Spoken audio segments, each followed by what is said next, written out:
Good evening dear aspirants. Anantha AS അക്കാഡമിയുടെ daily news analysis സെഷനിലേക്ക് എല്ലാവർക്കും സ്വാഗതം. നമുക്ക് ഫസ്റ്റ് ന്യൂസ് ആർട്ടിക്കിളിലേക്ക് പോകാം. ജിയോ പൊളിറ്റിക്സ് ഇന്റർനാഷണൽ റിലേഷനുമായി ബന്ധപ്പെട്ടിട്ട് ഏറ്റവും ഇമ്പോർട്ടന്റ് ആയിട്ടുള്ള ഒരു ന്യൂസ് ആണ് ഇന്നലെ വന്നിരിക്കുന്നത്. ഇന്ത്യ റഷ്യ റിലേഷൻസുമായി ബന്ധപ്പെട്ടിട്ട് Russian counter part, Russian president India visit ചെയ്യാനായിട്ട് വന്നിരിക്കുകയാണ്. ഡിഫൻസ് മിനിസ്റ്ററും റഷ്യൻ പ്രസിഡന്റും ഇന്ത്യ വിസിറ്റ് ചെയ്യാനായിട്ട് വന്നിരിക്കുകയാണ്. 22nd India Russia inter governmental commission എന്ന് പറയുന്ന ഒരു കമ്മീഷൻ ഉണ്ട്. ഇന്ത്യയും റഷ്യയും തമ്മിലുള്ള ഒരു ഇന്റർ ഗവൺമെന്റൽ കമ്മീഷൻ. ഈ കമ്മീഷന്റെ 22nd സബ്മിറ്റിന് വേണ്ടിയിട്ടാണ് 23ാമത്തെ നമ്മളുടെ ഇന്റർ ഗവൺമെന്റൽ ആനുവൽ സബ്മിറ്റ് ഉണ്ട്, അല്ലെങ്കിൽ ഇൻഡോ റഷ്യ ആനുവൽ സബ്മിറ്റ്. ഓരോ വർഷവും നമ്മൾ എന്ത് കൂടും? നമ്മൾ ഈ ഇന്ത്യയും റഷ്യയുടെയും കൗണ്ടർ പാർട്ടുകൾ ഒരുമിച്ച് കൂടും, ഇല്ലെങ്കിൽ അവരുടെ പ്രതിനിധികൾ ഒരുമിച്ച് കൂടും. ഓക്കെ, സോ അതിന്റെ 23rd സബ്മിറ്റും inter governmental Indo Russia inter governmental കോർപ്പറേഷന്റെ കമ്മീഷന്റെ 22nd സബ്മിറ്റുമായി ബന്ധപ്പെട്ടിട്ടാണ് ആര് വന്നിരിക്കുന്നത്? വ്ളാഡിമിർ പുടിൻ ഇന്ത്യയിലേക്ക് വന്നിരിക്കുന്നത്. ഓക്കെ, സോ ഈ അവസരത്തിൽ ഇന്ത്യയും റഷ്യയും തമ്മിലുള്ള ബന്ധത്തെ നമ്മൾ ഒന്ന് ഡീറ്റെയിൽ ആയിട്ട് തന്നെ നോക്കണം. അടുത്ത 2 ദിവസങ്ങളിൽ ന്യൂസുകളിൽ ഇത് തന്നെയായിരിക്കും ഡിസ്കഷൻ ഉണ്ടാവുക, ഓപ്പൺ എഡിറ്റോറിയലും കാര്യങ്ങളും. സോ അതിനു മുന്നേ നമ്മൾ എന്ത് ചെയ്യണം? ഇന്ത്യ റഷ്യ റിലേഷൻസിനെ കുറിച്ചിട്ട് നമ്മൾ ഒരു ഐഡിയ ക്രിയേറ്റ് ചെയ്ത് വെക്കണം. അതിന് മേലെ പുതിയ ആർട്ടിക്കിളുകൾ വരുമ്പോൾ, പുതിയ പെർസ്പെക്റ്റീവുകൾ വരുമ്പോൾ നമുക്ക് ആഡ് ചെയ്ത് പോകാം. നമ്മൾ ഇൻഡോ റഷ്യനെ കുറിച്ച് ഡിസ്കസ് ചെയ്തിട്ടുണ്ട്. എവിടെയാണ്? Modi and Putin discuss Ukraine amid tariff rows. Tariff യുദ്ധവുമായി ബന്ധപ്പെട്ടിട്ട് വന്നിട്ടുണ്ടായിരുന്ന ഒരു ന്യൂസിൽ ഇന്ത്യയും റഷ്യയും തമ്മിലുള്ള റിലേഷൻ എങ്ങനെയാണെന്ന് ഞാൻ ഡീറ്റെയിൽ ആയിട്ട് ഡിസ്കസ് ചെയ്തിട്ടുണ്ടായിരുന്നു. പക്ഷെ ഞാനിവിടെ അതൊന്ന് റിവൈസ് ചെയ്യാനായിട്ട് പോവുകയാണ്. കാരണം പുതുതായിട്ട് ന്യൂസ് അനാലിസിസ് കാണുന്നവർ, അല്ലെങ്കിൽ പഴയതൊന്ന് റിവൈസ് ചെയ്തെടുക്കാനായിട്ട് ആഗ്രഹമുള്ളവർക്ക് വേണ്ടിയിട്ട് ഞാനതൊന്ന് ബ്രീഫായിട്ട് എക്സ്പ്ലെയിൻ ചെയ്യാനായിട്ട് പോവുകയാണ്. ഓക്കെ, സോ അതിനുശേഷം കറന്റ് ഉള്ളൊരു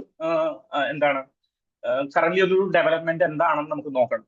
ഓക്കെ, അതും കൂടി പറഞ്ഞിട്ട് ഞാൻ ഈ ഒരു ഡിസ്കഷൻ അവസാനിപ്പിക്കും. സോ ഇന്ത്യ റഷ്യ റിലേഷൻസ് തുടങ്ങുന്നത് എവിടെ മുതലാണ്? 1920 കാലഘട്ടങ്ങളിലാണ്, 18-19 കാലഘട്ടങ്ങളിലാണ് റഷ്യ സാർ റിപ്പബ്ലിക്കിൽ നിന്ന് സ്വതന്ത്രമാകുന്നത്. Okay, the Russian revolution, February റവല്യൂഷനെ കുറിച്ചിട്ടും ഒക്ടോബർ റവല്യൂഷനെ കുറിച്ചിട്ടൊക്കെ നിങ്ങൾ ഡീറ്റെയിൽ ആയിട്ട് വേൾഡ് ഹിസ്റ്ററിയിൽ പഠിച്ചിട്ടുണ്ടാകണം.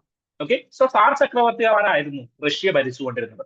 ദെൻ അതിനുശേഷം റഷ്യ ഒരു സോഷ്യലിസ്റ്റ് റിപ്പബ്ലിക് ആയിട്ട് മാറി. ഇറ്റ് ഈസ് കോൾഡ്, അന്ന് റഷ്യയില്ല, റഷ്യയുടെ ഓരോ ചെറിയ ചെറിയ നാട്ടുരാജ്യങ്ങളും ചേർത്തുകൊണ്ട് എന്തായിരുന്നു? USSR എന്ന് പറയുന്ന ഒരു ഫോർമേഷൻ ആയിരുന്നു ഉണ്ടായിരുന്നത്. എന്തായിരുന്നു? യുണൈറ്റഡ് സോവിയറ്റ് സോഷ്യലിസ്റ്റ് റിപ്പബ്ലിക് എന്ന് പറയുന്ന USSR എന്ന് പറയുന്ന ഒരു ഓർഗനൈസേഷൻ ആണ് ഉണ്ടായിരുന്നത്.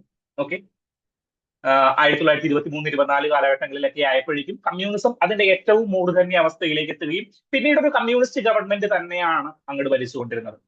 ലെനിൻ ഭരിക്കുന്നുണ്ട്, സ്റ്റാലിൻ ഭരിക്കുന്നുണ്ട്, ജോസഫ് സ്റ്റാലിൻ ഭരിക്കുന്നുണ്ട്. ഇങ്ങനെ ഡിഫറെന്റ് ആളുകൾ ഇവരെ ഭരിച്ച് മുന്നോട്ട് പോകുന്നുണ്ട്. 1947 ഇന്ത്യ സ്വതന്ത്രമാവുകയാണ്. ഇന്ത്യ സ്വതന്ത്രമാകുമ്പോൾ ഇന്ത്യയുടെ first prime minister Jawaharlal Nehru was A socialist. അത് അദ്ദേഹം കോൺഗ്രസ്സുകാരനായിരുന്നെങ്കിലും ഒരു നെഹ്റുവിയൻ സോഷ്യലിസം എന്ന് പറയുന്ന ഒരു ചിന്താധാരയെ ഉദ്ദീപിക്കുന്ന രീതിയിലേക്ക് വളർന്നു വന്ന ഒരാളായിരുന്നു നെഹ്റു എന്ന് പറഞ്ഞിങ്ങനെ.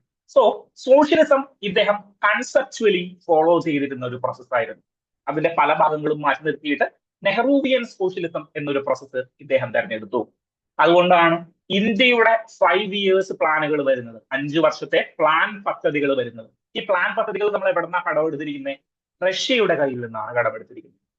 സോ ഇന്ത്യ സ്വതന്ത്രമാകുന്ന അവസരത്തിൽ, സെക്കൻഡ് വേൾഡ് വാർ കഴിഞ്ഞിരിക്കുന്ന അവസരത്തിൽ ഒരു ബൈപോളാർ വേൾഡിലേക്കാണ് ലോകം പോയിക്കൊണ്ടിരുന്നത്.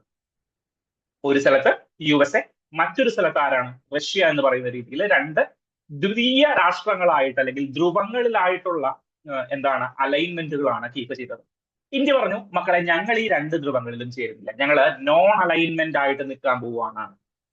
ഞങ്ങളൊരു പുതിയ രാഷ്ട്രം, പുതിയൊരു ഐഡിയോളജി ക്രിയേറ്റ് ചെയ്യാൻ പറ്റുമോ എന്ന് നോക്കട്ടെ, ഞങ്ങൾ നോൺ അലൈൻമെന്റ് ആയിട്ട് നിൽക്കാൻ പോവുകയാണ്.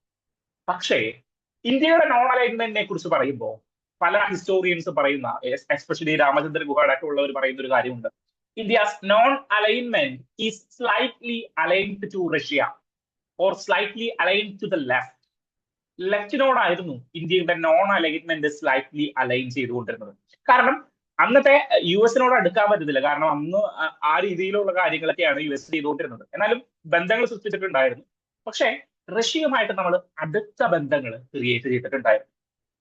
ഓക്കെ, സോ 1970 കാലഘട്ടങ്ങളായപ്പോഴേക്കും നമ്മൾ ട്രീറ്റി ഓഫ് ഫ്രണ്ട്ഷിപ്പ് ഇന്ത്യയുമായിട്ട് സൈൻ ചെയ്യുന്നു, റഷ്യയുമായിട്ട് സൈൻ ചെയ്യുന്നു. Okay, treaty of peace and friendship 1970-71 കാലഘട്ടങ്ങൾ. ദെൻ ഒരു സ്ട്രാറ്റജിക് പാർട്ട്ണർഷിപ്പിന്റെ ഒരു മേഖലയിലേക്ക് എത്തുന്നത് എന്നാണ്? 2000-ലാണ്. എന്താണ് അതുവരെ ഇത്ര ഫ്രണ്ട്സുകളായിട്ട് സ്ട്രാറ്റജിക് പാർട്ട്ണർഷിപ്പ് ഒന്നും സൈൻ ചെയ്യാതിരുന്നതിന് കാരണം? ഒന്നാമത്തെ കാര്യം എന്ന് പറഞ്ഞു കഴിഞ്ഞാൽ ഇന്ത്യ ഒരു ക്ലോസ്ഡ് എക്കോണമി ആയിരുന്നു. ഓക്കെ, നിങ്ങൾ ശ്രദ്ധിച്ചു കഴിഞ്ഞാൽ മനസ്സിലാവും 1991 ശേഷമാണ് മിക്ക സ്ട്രാറ്റജിക് പാർട്ട്ണർഷിപ്പ് എഗ്രിമെന്റുകളിലേക്കൊക്കെ ഇന്ത്യ കൈകടത്തിയിട്ടുള്ളത്.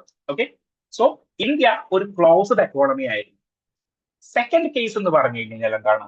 സെക്കൻഡ് കേസ് എന്ന് പറഞ്ഞു കഴിഞ്ഞാൽ USSR ഡിസിൻറ്റഗ്രേറ്റ് ചെയ്യുന്നതും ഈ 1991 കാലഘട്ടങ്ങളിലാണ്.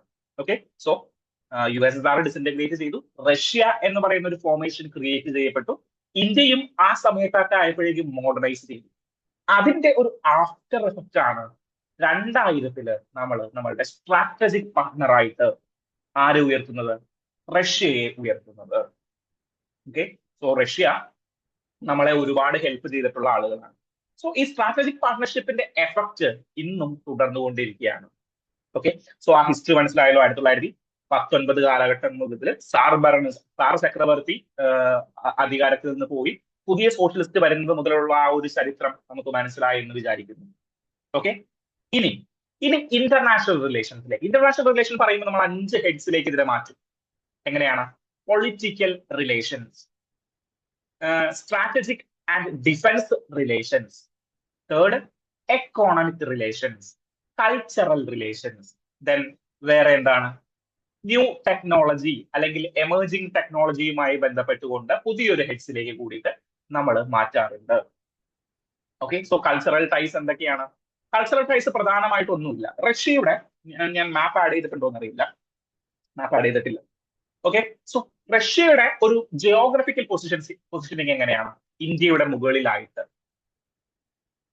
എവിടെയാണ്?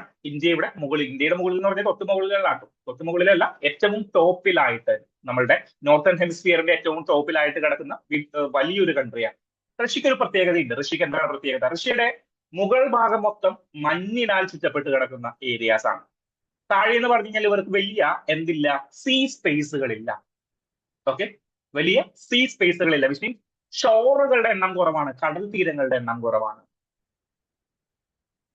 ദെൻ എന്താണ് വേറെ ജിയോഗ്രഫിക്കൽ ആയിട്ടുള്ള പ്രത്യേകത? സോ ഇതൊക്കെയാണ്. ഇന്ത്യയെ സംബന്ധിച്ചോ, ഇന്ത്യക്ക് കടൽ തീരം വളരെ കൂടുതലാണ്. ഓക്കെ, സോ ഇങ്ങനെയുള്ള പ്രത്യേകതകൾ, ജിയോഗ്രഫിക്കൽ പ്രത്യേകതകൾ ഒന്ന് നോക്കി വെക്കുക. Then we come to political relations. Political relations ഞാൻ പറഞ്ഞ കാര്യങ്ങളൊക്കെ തന്നെയാണ്. 1947 മുതൽ ഇന്ത്യയുമായിട്ട് ഒരു സോഷ്യലിസം സംബന്ധമായിട്ടുള്ള ഒരു കണക്ഷൻസ് റഷ്യക്ക് കിട്ടി തുടങ്ങിയിട്ടുണ്ടായിരുന്നു. ഓക്കെ, ദെൻ പല മേഖലകളിലും പല ഇന്റർനാഷണൽ ഫോറത്തിലും ഇന്ത്യയെ സപ്പോർട്ട് ചെയ്യുന്ന ഒരാള് റഷ്യയാണ്. എവിടെയൊക്കെയാണ്? നമ്മളുടെ ഈ യുണൈറ്റഡ് നേഷൻസ് സെക്യൂരിറ്റി കൗൺസിലിൽ ഇന്ത്യയെ സപ്പോർട്ട് ചെയ്യുന്നത് ആരാണ്? റഷ്യയാണ്. ബ്രിക്സ് ഉച്ചകോടിയിൽ ഇന്ത്യയെ സപ്പോർട്ട് ചെയ്യുന്നത് ആരാണ്? റഷ്യയാണ്. മൾട്ടി അലൈൻമെന്റ് എന്ന് പറയുമ്പോൾ, അല്ലെങ്കിൽ മൾട്ടി ലാറ്ററലിസം എന്ന് പറയുമ്പോൾ, ഇങ്ങനെ എല്ലാ കാര്യങ്ങളും പറയുമ്പോൾ മച്ചാനെ ഞങ്ങൾ കൂടെ.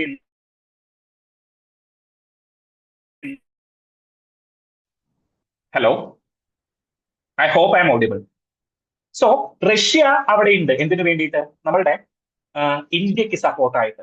Recent example, Shanghai cooperation organisation. Shanghai cooperation organisation ചൈനയിൽ സംഘടിപ്പിക്കുകയുണ്ടായി.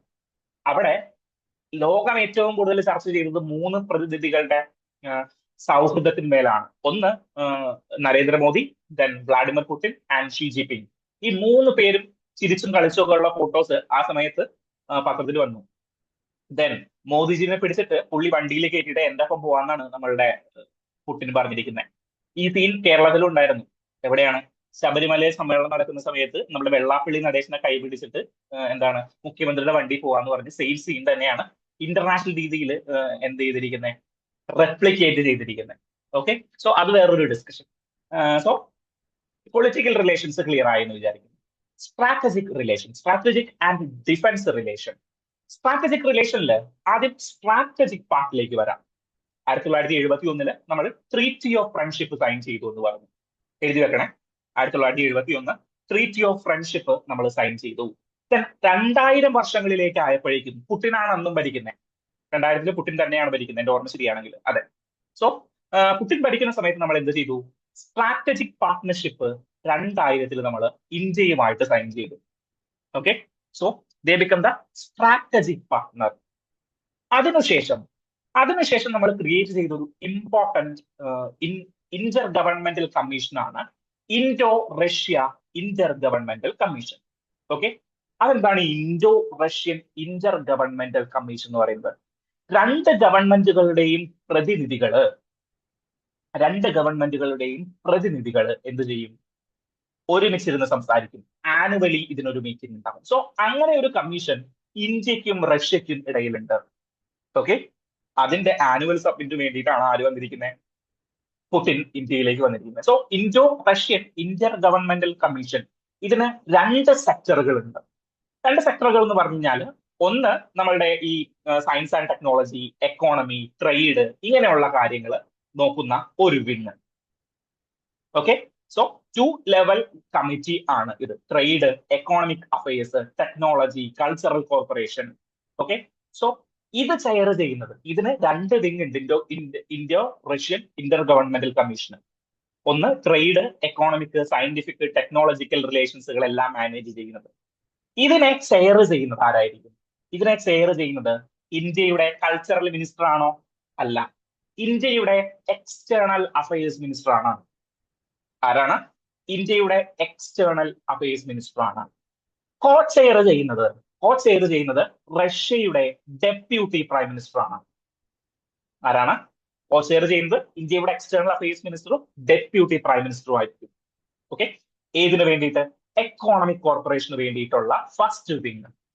Second wing is fully given to military corporation. Military corporation എന്ന് പറയുമ്പോൾ അവിടെ മിലിറ്ററി ടെക്നോളജിയുമായി ബന്ധപ്പെട്ടിട്ട്, മിലിറ്ററി എക്യുപ്മെന്റ്സുകളുമായി ബന്ധപ്പെട്ടുള്ള കാര്യങ്ങളെല്ലാം ഡീറ്റെയിൽ ചെയ്യുന്നത് ഈ ഒരു സെഷനിൽ വെച്ചിട്ടായിരിക്കും. ഓക്കെ, സോ അതിനെ കോഷെയർ ചെയ്യുന്നത് ആരാണ്? അതിനെ കോഷെയർ ചെയ്യുന്നത് നമ്മളുടെ ഡിഫൻസ് മിനിസ്റ്റർ ആയിരിക്കും. ഓക്കെ, സോ അതിനെ കോഷെയർ ചെയ്യുന്നത് നമ്മുടെ defence മിനിസ്റ്ററും, economic റിലേഷനെ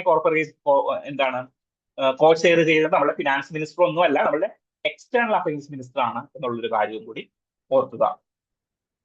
okay, so strategic പാർട്ണർഷിപ്പിലേക്ക് നമ്മൾ വന്നു.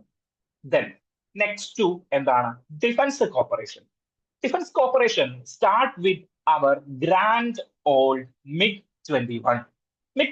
ഇപ്പൊ നമ്മൾ ഡീകമ്മീഷൻ ചെയ്യാൻ പോകുന്ന MiG-21 ആദ്യമായി നമുക്ക് തരുന്നത് ആരായിരുന്നു? റഷ്യൻ കൗണ്ടർ പാർട്ടാണ്.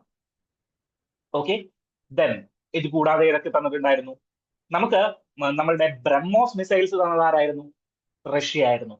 S-400 എന്ന് പറയുന്ന നമ്മളുടെ സെക്യൂരിറ്റി ഇത് അത് തന്നത് S-400 നമ്മളുടെ കയ്യിൽ ഇല്ലായിരുന്നെങ്കിൽ നമ്മളുടെ ഓപ്പറേഷൻ സിന്ദൂർ എന്ന് പറയുന്ന നമ്മളുടെ പ്രൊജക്ട് ഒരിക്കലും വിജയിക്കില്ലായിരുന്നു. നമ്മൾക്ക് പാകിസ്ഥാന് മുന്നിൽ അടിയറവ് വെക്കേണ്ട ഒരു അവസ്ഥ വന്നാണ്. സോ ആ ഒരു കാര്യത്തിൽ S-400 വാങ്ങിക്കാൻ പോകുന്നതിന് പിന്നിലൊരു കഥയുണ്ട്. നമ്മൾ US-നോട് ചെന്നിട്ട് നിങ്ങളുടെ കാർഡ് ഞങ്ങൾക്ക് തരുമോ എന്ന് ചോദിച്ചു. ഓക്കെ, അപ്പോ US പറഞ്ഞു ഇല്ല, കാർഡൊന്നും ഞങ്ങൾ അങ്ങനെ ആർക്കും അങ്ങനെ കൊടുക്കാറില്ല കേട്ടോ എന്ന് USA നമ്മളോട് പറഞ്ഞു. അപ്പോഴേക്കും നമ്മൾ റഷ്യയോട് ചെന്നിട്ട് നമുക്ക് ഇങ്ങനെ ഒരു പുതിയൊരു പ്രൊക്യൂർമെന്റ് നടത്താൻ ആഗ്രഹമുണ്ട്, നമുക്കൊരു S-400 തരാമോ എന്ന് ചോദിച്ചു. S-400 ഒന്നും തരാമോ എന്ന് ചോദിച്ചില്ല എന്ന് തോന്നുന്നു. നമുക്ക് ഒരു ഇത് തരാമോ എന്ന് പറഞ്ഞപ്പോൾ നേരെ റഷ്യ പറഞ്ഞു ഞങ്ങൾ അങ്ങനെയാണെങ്കിൽ S-400 അങ്ങോട്ട് തന്നേക്കാം, മക്കളിട്ട് കത്തിക്ക് പൊളിക്ക് അങ്ങോട്ട്. ആര് പറഞ്ഞു? നമ്മളുടെ റഷ്യൻ കൗണ്ടർ പാർട്ട് പറഞ്ഞു. അത് പറഞ്ഞപ്പോഴേക്കും USA പറഞ്ഞു വേണമെങ്കിൽ ഞങ്ങൾ കാർഡ് തരാം കേട്ടോ, S-400ലേക്കൊന്നും പോകണ്ട, നിങ്ങൾ ഈ ഇത്ര ഇതാവൊന്നും വേണ്ട, ഞങ്ങൾ വേണമെങ്കിൽ കാർഡ് തരും. നമ്മൾ പറഞ്ഞു വേണ്ട, നമുക്ക് S-400 മതി എന്നുള്ള രീതിയിലേക്ക് നമ്മൾ പോയി. സോ S-400, MiG-21, ബ്രഹ്മോസ് മിസൈലുകളെല്ലാം നമ്മളുടെ ഡിഫൻസ് കോർപ്പറേഷൻ കാണിക്കുന്ന ഒരു റിലേഷൻ ആണ്. ദെൻ ലാസ്റ്റ് റീസെന്റ് ഈ വർഷം കമ്മീഷൻ ചെയ്ത INS തമാൽ, ഓർക്കുന്നുണ്ട്? INS തമാൽ റഷ്യയുമായിട്ട് ബിൽഡ് ചെയ്തിരിക്കുന്ന ഫ്രഗേറ്റ് ആണ്. ആ ഒരു കാര്യം കൂടി നിങ്ങളുടെ മനസ്സിലേക്ക് വെക്കുക. ബ്രഹ്മോസ്. സോ നിയർ എക്സാമ്പിൾ എഴുതാൻ പറഞ്ഞു കഴിഞ്ഞാൽ INS തമാൽ. എക്കോണമിക് കോർപ്പറേഷൻ ഞാൻ സ്പീഡാക്കുന്നതാണ്. Economic cooperation is related to ട്രേഡുമായി ബന്ധപ്പെട്ട കോർപ്പറേഷൻ ആണ്. ഇന്ത്യ ഏറ്റവും കൂടുതൽ വാങ്ങിക്കുന്നത് എന്താണ്? അവിടുന്ന് റഷ്യൻ ഓയിലാണ് ഇന്ത്യയിലേക്ക് ഇമ്പോർട്ട് ചെയ്യുന്നത്. ഒരു 65 ബില്യൺ ഡോളറുടെ ട്രേഡാണ് ഇന്ത്യയും റഷ്യയും തമ്മിൽ നടക്കുന്നത്. ഓക്കെ, ഒരു 65 ബില്യൺ ഡോളറിന്റെ. അതൊരു 100 ബില്യണിലേക്ക് എത്തിക്കാനായിട്ടാണ് നമ്മൾ ശ്രമിച്ചുകൊണ്ടിരിക്കുന്നത്. ദെൻ എക്കോണമിയെ സംബന്ധിച്ചെടുത്ത് നോക്കുമ്പോൾ നമ്മൾ എന്താണ്, നമ്മൾ ഡീ ഡോളറൈസേഷൻ ചെയ്യുന്നതുമായി ബന്ധപ്പെട്ട് വോസ്ട്രോ അക്കൗണ്ടുകൾ സ്വാപ്പ്, കറൻസി സ്വാപ്പ് ചെയ്യാനായിട്ട് റഷ്യയുമായിട്ട് എഗ്രിമെന്റുകൾ ഉണ്ട്. ഓക്കെ, ദെൻ എക്കോണമിയുമായി ബന്ധപ്പെട്ട് ഇന്ത്യ കയറ്റി അയക്കുന്ന ഏറ്റവും കൂടുതൽ ഗുഡ്സ് എന്തൊക്കെയാണ്? Pharmaceutical products, machinery, electronic machinery, അവിടുത്തെ വലിയ വ്യവസായങ്ങൾക്ക് വേണ്ടിയിട്ടുള്ള മെഷീനറി, ഇങ്ങനെയുള്ള കാര്യങ്ങളൊക്കെയാണ് ഇന്ത്യ ആർക്ക് കയറ്റി അയക്കുന്നത്? നമ്മളുടെ റഷ്യക്ക് കയറ്റി അയക്കുന്നത്. ദെൻ ട്രേഡ് കൂടുതൽ സുഗമമാക്കുന്നതിന് വേണ്ടിയിട്ട് എന്താണ്? North south trade corridor, international north south trade corridor, നമ്മളുടെ ചബഹർ പോർട്ടിൽ നിന്ന് മുകളിലേക്ക് കയറുന്ന ഇന്റർനാഷണൽ നോർത്ത് സൗത്ത് ട്രേഡ് കൊറിഡോറും ഇന്ത്യ പ്രപ്പോസ് ചെയ്തിരിക്കുന്ന ഒരു പ്രൊജക്റ്റ് ആണ്. ദെൻ അത് മാത്രമല്ല, international north south trade corridor, then Chennai Vladivostok എന്താണ് എക്കോണമിക് കൊറിഡോർ അല്ലെങ്കിൽ ട്രാൻസ്പോർട്ടേഷൻ ഫെസിലിറ്റിയും ഇന്ത്യ ഒരുക്കുന്നുണ്ട്. ഇന്ത്യയുടെ പ്രപ്പോസ്ഡ് പ്രൊജക്റ്റ് ആണ്.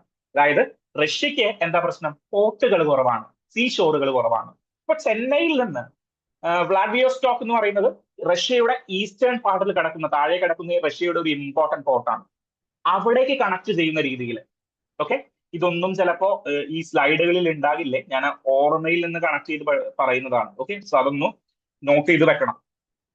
ഓക്കെ, സോ റഷ്യയും നമ്മളുടെ ചെന്നൈയും വ്ളാഡിവോസ്റ്റോക്കും കണക്ട് ചെയ്യുന്ന രീതിയിൽ എന്ത് കൊടുത്തിട്ടുണ്ട്? നമ്മളൊരു ഒരു ചാനൽ നമ്മൾ ക്രിയേറ്റ് ചെയ്യാനായിട്ട്, അല്ലെങ്കിൽ ഒരു വാട്ടർ വേ, മാരിടൈം വേ നമ്മൾ ക്രിയേറ്റ് ചെയ്യാനായിട്ട് ആഗ്രഹിക്കുന്നുണ്ട്. സോ ആ ഒരു കാര്യം കൂടി നിങ്ങൾ മനസ്സിലാക്കി വെക്കുക. Then fifth heading is related to new technology അല്ലെങ്കിൽ ന്യൂ റിസോഴ്സസുകളുമായി ബന്ധപ്പെട്ടിട്ടുള്ള റിലേഷൻസ്. ന്യൂ ടെക്നോളജി എന്ന് പറയുമ്പോൾ എന്താണ്? എനർജി എന്ന് പറയാം നമുക്ക്, അല്ലെങ്കിൽ പുതിയ എനർജി. സോ ന്യൂക്ലിയർ എനർജിയെ സപ്പോർട്ട് ചെയ്യുന്നതിന് വേണ്ടിയിട്ട് എന്താണ്, നമ്മളുടെ കൂടംകുളം ന്യൂക്ലിയർ പവർ പ്ലാന്റ് എന്ത് ചെയ്തിട്ടുണ്ട്? റഷ്യയുടെ സഹായത്തോടു കൂടിയാണ് നമ്മൾ ബിൽഡ് ചെയ്തിരിക്കുന്നത്. ഇനി നമ്മൾ കോമ്പീറ്റ് ചെയ്യേണ്ട ഏരിയാസ് ഈ ടെക്നോളജിയുടെ ഫീൽഡിൽ എന്തൊക്കെയാണ്? എനർജി, പെർട്ടിക്കുലർലി റയർ എർത്ത് എലമെന്റുകളുമായി ബന്ധപ്പെട്ടിട്ടുള്ള കേസുകൾ. ഓക്കെ, സോ റയർ എർത്ത് എലമെന്റുകളുമായി ബന്ധപ്പെട്ടിട്ടുള്ള കേസുകൾ, പിന്നെ നമ്മളുടെ ഈ എന്താണ് സ്പേസുമായി ബന്ധപ്പെട്ട്, നമ്മളുടെ ISROയുമായി ബന്ധപ്പെട്ടിട്ടൊക്കെ നമുക്ക് കണക്ട് ചെയ്യാനായിട്ട് പറ്റും. Then related to cultural relations, ഞാൻ കൾച്ചറൽ റിലേഷൻസ് എന്ന് പറയാണ്, സിനിമ, യോഗ, ഇങ്ങനെയുള്ള കാര്യങ്ങളിലും നമ്മൾ കണക്ട് ചെയ്തിട്ടുണ്ട്. ഓക്കെ, അമിതാഭ് ബച്ചൻ എന്നൊക്കെ പറഞ്ഞു കഴിഞ്ഞാൽ അവിടെ ഏറ്റവും മുന്തിയ സ്റ്റാറുകളായിരുന്നു പഴയ. അമിതാഭ് ബച്ചൻ എന്നൊക്കെ പറഞ്ഞു കഴിഞ്ഞാൽ, അമിതാഭ് ബച്ചന്റെ നാട്ടുകാരൻ എന്നൊക്കെ പറഞ്ഞു കഴിഞ്ഞാൽ അവിടെ വാം വെൽക്കമിംഗ് ആണ്. മോദിജിയുടെ നാട്ടുകാരൻ എന്നൊക്കെ പറയുന്ന പോലെയൊക്കെയാണ് ഈ പണ്ട് അമിതാഭ് ബച്ചന്റെ നാട്ടുകാരാണ് എന്ന് പറഞ്ഞു കഴിഞ്ഞാൽ നമുക്ക് കിട്ടുന്ന ഒരു സ്വീകരണം. ഓക്കെ, സോ ആ ഒരു കാര്യം കൂടി നിങ്ങൾ ഓർത്തിരിക്കുക. Moving to the next discussion is related to tackling digital arrest scams. So നമ്മളുടെ സുപ്രീം കോടതി ഒരു ഓർഡർ കൊണ്ടുവന്നിരിക്കുകയാണ്. എന്താണ്? സുപ്രീം കോടതി ഡിജിറ്റൽ അറസ്റ്റ് സ്കാമുകൾ, പോലീസിന്റെ വേഷമൊക്കെ ഇട്ട് വന്നിട്ട് ഞങ്ങൾ അറസ്റ്റ് ചെയ്തേ എന്ന് പറയാനായിട്ടുള്ള സ്കാമുകൾ അന്വേഷിക്കുന്നതിന് CBIക്ക് പ്രത്യേക അധികാരം കൊടുത്തിരിക്കുകയാണ്. So who is CBI? Central bureau of investigation എന്ന് പറയുന്നത് ആരാണ്? UPSCയെ സംബന്ധിച്ചിടത്തോളം. ഓക്കെ, അപ്പൊ CBI എന്താണ്, അല്ലെങ്കിൽ CBI ആരാണെന്ന് നമ്മൾ നോക്കും. CBIക്ക് എങ്ങനെ ഒരു കോർട്ട് അധികാരം കൊടുക്കാൻ പറ്റും എന്നുള്ളതും നമ്മൾ നോക്കും. സോ ഇന്നത്തെ ഡിസ്കഷൻ പറയുന്നത് CBIക്ക് ഉള്ള അധികാരം, അത് നല്ല കാര്യമാണ്. കാരണം 3000 കോടി രൂപയുടെ എന്താണ് ത്രെറ്റുകൾ അല്ലെങ്കിൽ ഡിജിറ്റൽ ഫ്രോഡുകൾ ഈ ഒരു മേഖലയുമായി ബന്ധപ്പെട്ട് നടക്കുന്നുണ്ട്. അപ്പോ CBIക്ക് അധികാരം കൊടുക്കാം. പക്ഷേ CBI എന്ന് പറയുന്നത് സെൻട്രൽ ബ്യൂറോ ഓഫ് ഇൻവെസ്റ്റിഗേഷൻ അല്ലേ? Policing and other related subject എന്ന് പറയുന്നത് സ്റ്റേറ്റ് ലിസ്റ്റിൽ പെടുന്ന കാര്യമാണ്. നമ്മുടെ union list, state list, concurrent ലിസ്റ്റിൽ സ്റ്റേറ്റ് ലിസ്റ്റിൽ പെടുന്ന കാര്യമാണ് പോലീസിംഗ് എന്ന് പറയുന്നത്. സോ CBIക്ക് ഒരു സംസ്ഥാനത്തിലെ കേസുകൾ അന്വേഷിക്കണമെങ്കിൽ ഒരു ജനറൽ കൺസെന്റ് വേണം, അല്ലെങ്കിൽ എന്താണ് അവിടുത്തെ മുഖ്യമന്ത്രി അല്ലെങ്കിൽ അവിടുത്തെ ക്യാബിനറ്റ് അത് അപ്രൂവ് ചെയ്തിട്ട് CBIക്ക് വിടണം. എന്നാൽ മാത്രമേ അത് അംഗീകരിക്കാൻ പറ്റത്തുള്ളൂ, അല്ലെങ്കിൽ ഒരു ജനറൽ കൺസെന്റ് കൊടുക്കണം.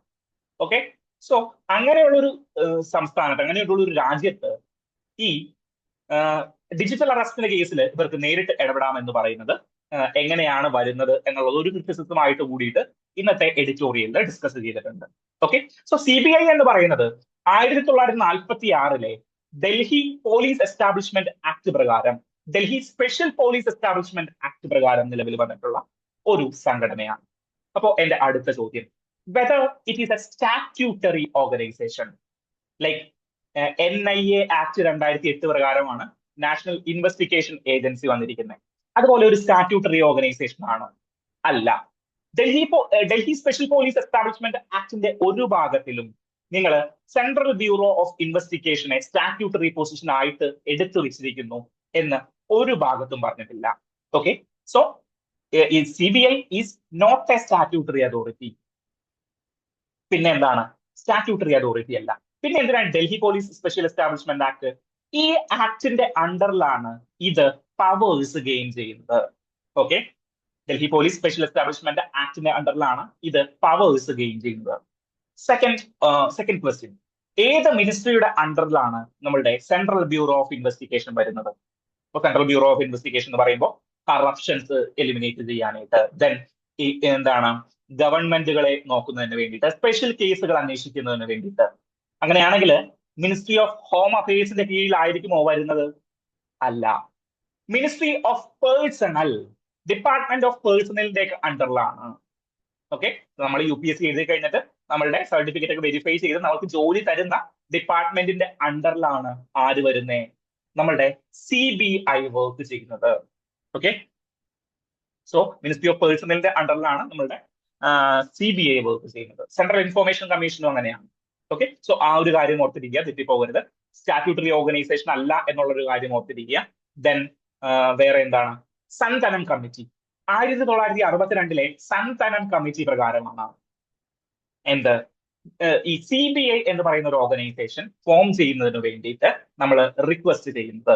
Okay, so Santhanam committee, Delhi police special establishment act 1946, then department of personnel അല്ലെങ്കിൽ മിനിസ്ട്രി ഓഫ് പേഴ്സണൽ, ദെൻ വേറെ എന്താണ്? Not a statutory organisation. Okay, so ഇവര് ഇന്റർപോളിന്റെ ഇന്ത്യയിലുള്ള നോഡൽ ഏജൻസിയാണ്. ഓക്കെ, നാഷണൽ ഇൻവെസ്റ്റിഗേഷൻ ഏജൻസി ഒന്നും അല്ല, ഇന്റർപോളിന്റെ നോഡൽ ഏജൻസി എന്ന് പറയുന്നത്. സോ ഇന്റർപോളുമായിട്ട് കണക്ട് ചെയ്ത് വർക്ക് ചെയ്യാനായിട്ട് CBIയിലെ ഉദ്യോഗസ്ഥർക്ക് സാധിക്കും. സോ അവരാണ് ഇന്റർനാഷണലായി കണക്ട് ചെയ്യാൻ പറ്റുന്ന ഒരു ഓർഗനൈസേഷൻ. സോ ആ കാര്യങ്ങൾ കൂടി ഒന്ന് ഓർത്തിരിക്കുക. ദെൻ ഞാൻ പറഞ്ഞു, ഒരു ജനറൽ പർപ്പസ് ബില്ല് അല്ലെങ്കിൽ ജനറൽ പർപ്പസ് എന്താണ് ഇവർക്ക് കൊടുത്തിട്ടുണ്ട്. ഒരു പല സംസ്ഥാനങ്ങളും എന്താണ് അവരുടെ കേസുകൾ, ഇപ്പൊ നമ്മൾ വാളയാറിലെ കേസ് CBIക്ക് വിടണമെന്ന് അവിടുത്തെ അമ്മ മുഖ്യമന്ത്രിയോട് ആവശ്യപ്പെട്ടു എന്നല്ലേ നമ്മൾ പത്രത്തിൽ കാണാറുള്ളത്.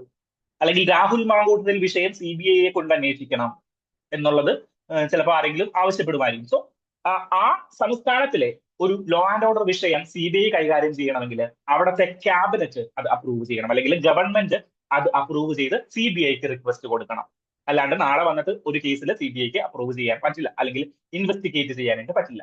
സോ ആ ഒരു കാര്യമാണ് ഇവിടെ എലിമിനേറ്റ് ചെയ്ത് കളഞ്ഞിരിക്കുന്നത്. ആര്? നമ്മളുടെ സുപ്രീം കോടതി എലിമിനേറ്റ് ചെയ്ത് കളഞ്ഞിരിക്കുന്നത്. സോ CBIക്ക് ഇന്റർപോളുമായിട്ട് കണക്ഷൻ ഉണ്ട്. അതുവഴി ഇന്റർനാഷണൽ ഫ്രോഡുകൾ തടയാനായിട്ട് CBIക്ക് സാധിക്കും എന്ന കാരണത്തിലായിരിക്കണം എന്ത് ചെയ്തിരിക്കുന്നത്, ഈ ഒരു നിലയിലേക്ക് ചുരുങ്ങിയിരിക്കുന്നത്.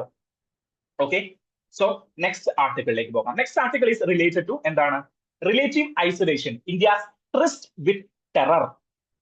അതായത് ഇന്ത്യ ഐസൊലേറ്റ് ചെയ്യപ്പെട്ട് കൊണ്ടിരിക്കുകയാണ്. എവിടേക്കാണ് ഐസൊലേറ്റ് ചെയ്യപ്പെടുന്നത്? പാകിസ്ഥാൻ വലിയൊരു പ്രോബ്ലം ആയിട്ട് അവിടെ നിലനിൽക്കുന്നുണ്ട്. ദെൻ താഴേക്ക് വന്നു കഴിഞ്ഞാൽ മാൽദീവ്സ് ചൈനയുമായിട്ടുള്ള കണക്ഷനുമായിട്ട് നിലനിൽക്കുന്നുണ്ട്. Sri Lanka somewhat problematic. Why? Hambantota port, എന്താണ് ലൈൻ ഓഫ് ക്രെഡിറ്റ്, ചൈനയുമായിട്ടുള്ള ലൈൻ ഓഫ് ക്രെഡിറ്റ്, ഇങ്ങനെയുള്ള കാര്യങ്ങൾ കൊണ്ട് സം വാട്ട് പ്രോബ്ലമാറ്റിക്. ഇപ്പുറത്തേക്ക് വന്നു കഴിഞ്ഞാലോ ബംഗ്ലാദേശ്. ഷെയ്ഖ് ഹസീന അല്ല ഇപ്പൊ ഭരിക്കുന്നത്. ഷെയ്ഖ് ഹസീന റെജീമൊക്കെ കഴിഞ്ഞു. അവാമി ലീഗിന്റെ ഷെയ്ഖ് ഹസീന നയമൊക്കെ മാറി. ഇപ്പോ ഭരിച്ചുകൊണ്ടിരിക്കുന്നത് ആരാണ്? ഒരു ഇന്ററിം ഗവൺമെന്റ് ആണ്. ഇനിയും ചിലപ്പോൾ മുഹമ്മദ് യൂനസ് ഒക്കെ തന്നെയായിരിക്കും ചിലപ്പോൾ അധികാരത്തിലേക്ക് വരിക, പറയാൻ പറ്റില്ല. സോ അവിടെയും ഒരു ട്രബിൾ മേക്കർ ആണ്. ട്രബിൾ മേക്കറിന് ഉദാഹരണമുണ്ട്. കഴിഞ്ഞ ദിവസം പാകിസ്ഥാന്റെ ഒരു വാർഷിപ്പ് ബേ ഓഫ് ബംഗാളിലേക്ക് കടന്നിരിക്കുകയാണ്. എന്തിനു വേണ്ടിയിട്ടാ? അവര് ബംഗ്ലാദേശിലേക്ക് പോവാണ്. നമ്മളുടെ എന്തിനു വേണ്ടിയിട്ട്? ബംഗ്ലാദേശുമായിട്ട് പല മിലിറ്ററി എക്സർസൈസ് ചെയ്യാനായിട്ടോ. പക്ഷേ ഒരുപാട് നാളായി ബേ ഓഫ് ബംഗാൾ റീജിയനുകളിൽ ഇല്ലാത്ത ഒരു പാകിസ്ഥാനി പ്രസൻസ് നമ്മൾ അവിടെ കാണുന്നുണ്ട്. ദെൻ നേപ്പാളിൽ വലിയ പ്രശ്നങ്ങൾ നടന്നുകൊണ്ടിരിക്കുകയാണ്. നേപ്പാൾ അൺസ്റ്റേബിൾ ആയിക്കൊണ്ടിരിക്കുകയാണ്. മ്യാൻമർ മ്യാൻമർ പിന്നെ പറയേ വേണ്ട. അവിടുത്തെ എന്താണ് മലേഷ്യൻ പ്രസിഡന്റോ ഫിനാൻസ് മിനിസ്റ്ററോ എന്തോ പറയുന്നുണ്ടായിരുന്നു, മ്യാൻമറിൽ നടക്കാൻ പോകുന്ന ഇലക്ഷനൊക്കെ ഫുള്ളി ഫ്രോഡഡ് ആണെന്ന് പറഞ്ഞിട്ട് ഒരു സ്റ്റേറ്റ്മെന്റ് കഴിഞ്ഞ വീക്കിൽ ഇറക്കിയിട്ടുണ്ടായിരുന്നു. സോ മ്യാൻമറിൽ പ്രശ്നങ്ങളുണ്ട്. സ്റ്റേബിൾ ആയിട്ട് നിൽക്കുന്ന നേപ്പാൾ ആണെങ്കിലും എന്താണ് ഇന്ത്യയുമായിട്ട് അത്ര അടുപ്പത്തിലായിരുന്നില്ല. ദെൻ ഈ ജെൻസി കലാപങ്ങൾ അവിടെ നടന്നിട്ടുണ്ടായിരുന്നു. വേറെ ഏത് കൺട്രിയാണ് ആ ഒരു ഏരിയയിലുള്ളത്? Bhutan. Bhutan is somewhat like India specific country എന്നൊക്കെ വേണമെങ്കിൽ പറയും. സോ പക്ഷെ അത്ര പ്രാധാന്യം ഇല്ലാത്തൊരു കൺട്രിയും കൂടിയാണ്. സോ ഈ ഏരിയയിലുള്ള മിക്ക കൺട്രീസും ഇന്ത്യക്കെതിരെ തിരിഞ്ഞിരിക്കുകയാണ്. That is isolation. Then why is India tryst with terror? Tryst with destiny നിങ്ങൾ കേട്ടിട്ടുണ്ടാവും. ഇന്ത്യയുടെ ആദ്യത്തെ, ജവഹർലാൽ നെഹ്റുവിന്റെ ആദ്യത്തെ സ്വാതന്ത്ര്യാനന്തര പ്രസംഗമാണ് tryst with destiny. Okay, 1947 December 14 രാത്രി അർദ്ധരാത്രി 12 മണിക്ക്, വിച്ച് മീൻസ് ഡിസംബർ 15 അദ്ദേഹം നടത്തിയ പ്രസംഗമായിരുന്നു. ഡിസംബർ അല്ല, ഓഗസ്റ്റ് 15. ഡിസംബർ എന്ന് എന്റെ മനസ്സിൽ വന്നതാണേ, സോറി. ഓഗസ്റ്റ് 15 അദ്ദേഹം നടത്തിയ പ്രസംഗമായിരുന്നു എന്ത്? ഈ ട്രിസ്റ്റ് വിത്ത് ഡെസ്റ്റിനി എന്ന് പറയുന്നത്. ഓക്കെ, സോ ഇന്ത്യ ഈ ടെററുമായിട്ട് എന്താണ് ഒരു ട്രിസ്റ്റ് നടത്തിക്കൊണ്ടിരിക്കുന്നത്, ഒരു കണ്ടുമുട്ടൽ നടത്തിക്കൊണ്ടിരിക്കുകയാണ് എന്നാണ് ഇദ്ദേഹം പറയുന്നത്. ദെൻ ഇതിൽ സെക്കൻഡ് പാരഗ്രാഫിലേക്ക് വരുമ്പോൾ, സെക്കൻഡ് പാരയിലേക്ക് വരുമ്പോൾ ഇദ്ദേഹം പറയുന്ന ഒരു കാര്യം ഇന്റേണൽ കോൺഫ്ലിക്റ്റുകളാണ്. Religious terrorism, urban terrorism. നമ്മളുടെ ഡോക്ടർമാർ വന്നിട്ട് കാറിൽ വണ്ടി ഇട്ടിട്ട് പൊട്ടിക്കുകയാണ് ഡൽഹിയിലും പ്രധാനപ്പെട്ട മേഖലയിലും. സോ ഇന്റേണൽ സെക്യൂരിറ്റി പരമായിട്ടും എക്സ്റ്റേണൽ സെക്യൂരിറ്റി പരമായിട്ടും ഇന്ത്യ ഒരു ഐസൊലേഷൻ സ്റ്റേജിലേക്ക് പോകുന്ന ഒരു ചാൻസ് ആണ് ഈ കഴിഞ്ഞ കുറച്ച് നാളുകളായിട്ട് കണ്ടുവരുന്നത്. അതിനെ ടാക്കിൾ ചെയ്തു കഴിഞ്ഞാൽ മാത്രമേ നമുക്ക് എന്ത് ചെയ്യാൻ പറ്റുള്ളൂ? നമുക്ക് മുന്നേറാൻ സാധിക്കുകയുള്ളൂ. Okay, then coming to the next discussion is related to what. ഇന്ന് സോയിൽ ഡേ ആണ്, international soil day. Food and agriculture organisation പ്രതീക്ഷിക്കുന്ന ഡിസംബർ 5 മണ്ണ് ദിനമാണ്. സോ എന്താണ് ഈ മണ്ണ് ദിനത്തിന്റെ പ്രത്യേകത? നമ്മൾ മണ്ണിനെ കുറിച്ച് ആലോചിക്കുമ്പോൾ നമ്മൾ നിരപ്പായ പാടശേഖരങ്ങൾ, കളിക്കാനായിട്ടുള്ള ഗ്രൗണ്ടുകൾ. പക്ഷേ സിറ്റിയിലെ മണ്ണിനെ കുറിച്ചിട്ട് അല്ലെങ്കിൽ അർബനൈസേഷൻ കേന്ദ്രങ്ങളിലെ മണ്ണിനെ കുറിച്ചിട്ട് നമ്മൾ ചിന്തിക്കാറില്ല. സോ അതിനെ പ്രകീർത്തിച്ചുകൊണ്ടുള്ള ഒരു ആർട്ടിക്കിളാണ്, അല്ലെങ്കിൽ ആ ഒരു അർബൻ സോയിൽ പ്രൊട്ടക്ട് ചെയ്യുന്നതുമായി ബന്ധപ്പെട്ടിട്ടുള്ള ഒരു ആർട്ടിക്കിളാണ്. ഒരു ചെറിയ ആർട്ടിക്കിളാണ് ഇന്നത്തെ ഡിസ്കഷനിൽ. ഓക്കെ, സോ ഇതില് 5 കാര്യങ്ങളാണ് അദ്ദേഹം മേജർലി പറയുന്നത്.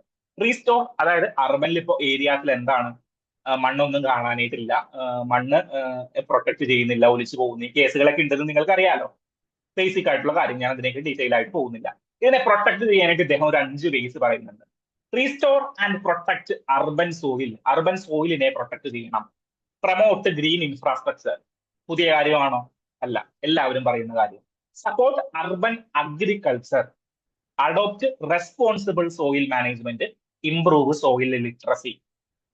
കണ്ണടച്ചിട്ട് അർബൻ സോയിൽ പ്രൊട്ടക്ട് ചെയ്യുന്നതിന് വേണ്ടിയിട്ടുള്ള 5 കാര്യങ്ങൾ നിങ്ങളൊന്ന് മനസ്സിലേക്ക് എടുത്തിട്ട് എഴുതാൻ പറഞ്ഞു കഴിഞ്ഞാൽ ഈ 5 പോയിന്റുകളൊക്കെ തന്നെ നിങ്ങൾക്ക് എഴുതാനായിട്ട് പറ്റും. അത് UPSC പഠിച്ചില്ല എങ്കിലും നിങ്ങൾക്ക് എഴുതാനായിട്ട് പറ്റും. അർബൻ സോയിൽ പ്രൊട്ടക്ട് ചെയ്യണം, അതിന്റെ ഇൻഫ്രാസ്ട്രക്ചറുകൾ, ഗ്രീൻ ഇൻഫ്രാസ്ട്രക്ചറുകൾ പ്രൊമോട്ട് ചെയ്യണം, അഗ്രികൾച്ചർ പ്രൊമോട്ട് ചെയ്യണം, ദെൻ റെസ്പോൺസിബിൾ സോയിൽ മാനേജ്മെന്റ് ചെയ്യണം, ഇംപ്രൂവ് സോയിൽ ലിറ്ററസി കൂടിയിട്ട് ചെയ്യണം. ഓക്കെ, ഇവിടെ പറയുന്ന ഒരു മറ്റൊരു പ്രിലിംസ് പെർസ്പെക്റ്റീവിലുള്ള ഒരു പോയിന്റ് ഉണ്ട്. അർബൻ ഹീറ്റ് ഐലൻഡുകൾ. എന്താണ് ഫസ്റ്റ് പാരഗ്രാഫിൽ ഇവിടെയായിട്ട് കാണിക്കുന്ന ഒരു പോയിന്റ് ആണ്. എവിടെയാണ്? അർബൻ ഹീറ്റ് ഐലൻഡുകൾ. അർബൻ ഹീറ്റ് ഐലൻഡുകൾ എന്ന് പറഞ്ഞു കഴിഞ്ഞാൽ നമ്മൾ ഈ അർബൻ കോൺക്രീറ്റുകൾ ഇങ്ങനെ വലുതാക്കി കെട്ടിവെച്ചുകൊണ്ടിരിക്കുകയാണല്ലോ. ഇതുമായി ബന്ധപ്പെട്ടിട്ട് ആ ഏരിയകളിൽ ഈ കോൺക്രീറ്റ് ഹീറ്റ് വലിച്ചെടുക്കും. ഓക്കെ, കോൺക്രീറ്റ് ചൂട് കൂടുന്തോറും ഹീറ്റുകൾ വലിച്ചെടുക്കും. സൂര്യൻ പോയി കഴിയുമ്പോൾ, അല്ലെങ്കിൽ തണുത്തുറങ്ങിയിരിക്കുന്ന സമയത്ത്, അല്ലെങ്കിൽ സൂര്യൻ പോയി ആ ഒരു തണുപ്പ് വരുന്ന സമയത്ത് ഈ കോൺക്രീറ്റിലെ ചൂടുകൾ പുറത്തേക്ക് ഒറ്റ തള്ളുകയുള്ളൂ. ഓക്കെ, സോ കോൺക്രീറ്റുകൾ വലിച്ചെടുത്തിരിക്കുന്ന ചൂട് അല്ലെങ്കിൽ ഹീറ്റ് പുറത്തേക്ക് തള്ളും. അതിന്റെ എഫക്റ്റ് ആയിട്ട് എന്ത് പറ്റും എന്ന് പറഞ്ഞു കഴിഞ്ഞാല് ഈ അർബൻ ഏരിയാസില്, കോൺക്രീറ്റുകളുടെ വലിയ കൂറ്റൻ കെട്ടിടങ്ങളുള്ള ഏരിയാസില് റിലേറ്റീവ്ലി ചൂട് കൂടുതലായിരിക്കും. റിലേറ്റീവ്ലി അല്ല, ചൂട് കൂടുതലായിരിക്കും. ഓക്കെ, അതിനെയാണ് അർബൻ ഹീറ്റ് ഐലൻഡുകൾ എന്ന് പറയുന്നത്. സോ ഒരു അർബൻ ഏരിയ നേരിടുന്ന പ്രധാനപ്പെട്ട പ്രശ്നമാണ് ഈ കോൺക്രീറ്റ് ബിൽഡിങ്സ്, അതുമായി ബന്ധപ്പെട്ട് ക്രിയേറ്റ് ചെയ്യപ്പെടുന്ന അർബൻ ഹീറ്റ് ഐലൻഡുകൾ എന്ന് പറയുന്നത്. സോ ഒരു എന്താണ് ഡ്രാസ്റ്റിക് ഇംപ്രൂവ്മെന്റ് ഈ ഹീറ്റിന്റെ കാര്യത്തിൽ, ടെമ്പറേച്ചറിന്റെ കാര്യത്തിൽ അർബൻ ഏരിയയിൽ ഉണ്ടാകും. അതിനെയാണ് അർബൻ ഹീറ്റ് ഐലൻഡുകൾ എന്ന് പറയുന്നത്. Okay, then last discussion is related to Mahad Satyagraha. What is this Mahad Satyagraha? മഹത് സത്യാഗ്രഹ എന്ന് പറഞ്ഞു കഴിഞ്ഞാല് 1927 കാലഘട്ടങ്ങളിൽ അംബേദ്കർ നമ്മളുടെ കാസ്റ്റിനെതിരെ നടത്തിയിരിക്കുന്ന ഒരു സത്യാഗ്രഹമാണ് ഈ മഹത് സത്യാഗ്രഹ എന്ന് പറയുന്നത്. സോ ബോംബെ പ്രൊവിൻസില്, അംബേദ്കറിനെ കുറിച്ച് പറയുമ്പോൾ ബോംബെ പ്രൊവിൻസ് ആണെന്നുള്ള നമ്മൾ പറയാറുള്ളത്. സോ ബോംബെ പ്രൊവിൻസില് 1927 കാലഘട്ടങ്ങളിൽ അംബേദ്കറിന്റെ നേതൃത്വത്തിൽ നടന്നുകൊണ്ടിരുന്ന ഒരു കാസ്റ്റ് ആന്റി കാസ്റ്റ് സ്ട്രഗിൾ ആണ് എന്ത് മഹത് സത്യാഗ്രഹ എന്ന് പറയുന്നത്. ഓക്കെ, സോ അവിടത്തെ പൊതു കിണറിൽ നിന്ന് വെള്ളം കുടിക്കണം.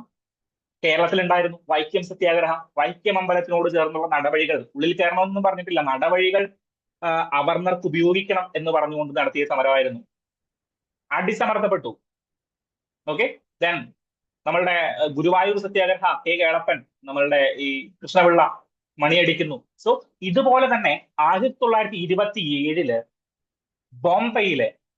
ബോംബെയിലെ പൊതു കിണറുകൾ, അതായത് ബോംബെ അന്ന് എന്താണ് ഒരു റൂള് പാസ്സാക്കി, ഗവൺമെന്റിന്റെ പ്രോപ്പർട്ടിയുള്ള എല്ലാ സ്ഥലങ്ങളും, അതായത് പൊതു ഇടങ്ങളിൽ ആർക്ക് വേണമെങ്കിലും കയറാമെന്നുള്ള രീതിയിൽ ബോംബെ പ്രൊവിൻസ് ഇത് പാസ്സാക്കി. ഓക്കെ, അതുമായി ബന്ധപ്പെട്ട് പൊതു ലേക്കിൽ നിന്ന് വെള്ളം എടുക്കണം എന്ന് പറഞ്ഞുകൊണ്ട് മഹത് സത്യാഗ്രഹ എന്നൊരു സത്യാഗ്രഹം 1927 ആര് നടപ്പാക്കി? അംബേദ്കർ നടപ്പാക്കി. അന്ന് അംബേദ്കർ മനുസ്മൃതി എടുത്തിട്ട് ഒറ്റ കത്തിക്കലാണ്ട് കത്തിച്ചു. മക്കളെ, നീയൊക്കെ എന്താണെന്ന് വെച്ച് കഴിഞ്ഞാൽ കാണിക്കും. നമ്മള് ഈ മനുസ്മൃതി എടുത്ത് കത്തിച്ചു. ഇതിനു മുൻപ് 1923 ഈ ഒരു നിയമം പാസ്സാക്കുന്നത്, ഇങ്ങനെ എല്ലാവർക്കും കയറാമെന്നുള്ള രീതിയിൽ. അന്നും ഇദ്ദേഹം ഈ പൊതു കിണറിൽ നിന്ന് വെള്ളം കുടിച്ചു. പക്ഷേ അത് പെട്ടെന്ന് ശുദ്ധീകരിച്ചു. ഈ മേലാളന്മാർ, അല്ലെങ്കിൽ എന്താണ് സവർണ ജാതി പ്രമാണിമാര് ഇത് ശുദ്ധീകരിച്ചു. എന്നാൽ 1927 ഇദ്ദേഹം രണ്ടാം മഹത് സത്യാഗ്രഹം നടത്തുകയുണ്ടായി. ഓക്കെ, സോ 1927 എന്ന് നമുക്ക് കേൾക്കുമ്പോ എന്താണ് സ്റ്റാറ്റ്യൂട്ടറി കമ്മീഷൻ അല്ലെങ്കിൽ സൈമൺ കമ്മീഷനെ കുറിച്ചിട്ടാണ് നമ്മൾ അറിയുന്നത്. 7 members all white commission under the chairmanship of Simon. Okay, so ആ ഒരു സൈമൺ കമ്മീഷനെ കുറിച്ച് പഠിക്കുമ്പോൾ മഹത് സത്യാഗ്രഹ മുക്കിക്കളയരുത്. നമ്മളുടെ എന്താണ് കാസ്റ്റ് സ്ട്രഗിളിൽ, അല്ലെങ്കിൽ എന്താണ് റിനൈസൻസ് സ്ട്രഗിളുകളിൽ ഇമ്പോർട്ടന്റ് ആയിട്ടുള്ള ഒരു സ്ട്രഗിൾ കൂടിയാണ് നമ്മളുടെ ഈ മഹത് സത്യാഗ്രഹ എന്ന് പറയുന്നത്. ഓക്കെ, സോ മെയിൻസ് ആൻസർ റൈറ്റിങ്ങളൊക്കെ എഴുതാൻ പറ്റി കഴിഞ്ഞാൽ ഒരു പോയിന്റ് ആഡ് ചെയ്യാനായിട്ട് പറ്റും. സത്യാഗ്രഹങ്ങളെ കുറിച്ചൊക്കെ ചോദിച്ചു കഴിഞ്ഞാൽ അടിപൊളിയായിട്ട് പോയിന്റ് ആഡ് ചെയ്യാൻ പറ്റുന്നതാണ് ഈ മഹത് സത്യാഗ്രഹ. അധികം ആളുകൾ ഈ മഹത് സത്യാഗ്രഹയെ കുറിച്ചൊന്നും പഠിക്കാറില്ല, ക്ലാസ്സുകളിൽ പോലും അധികം പഠിപ്പിക്കാറില്ല. പക്ഷെ ഇങ്ങനെ ന്യൂസുകൾ വരുമ്പോൾ നമ്മൾ അഡീഷണൽ ഇൻഫോർമേഷൻസ് ആഡ് ചെയ്ത് പോവുക. ഓക്കെ,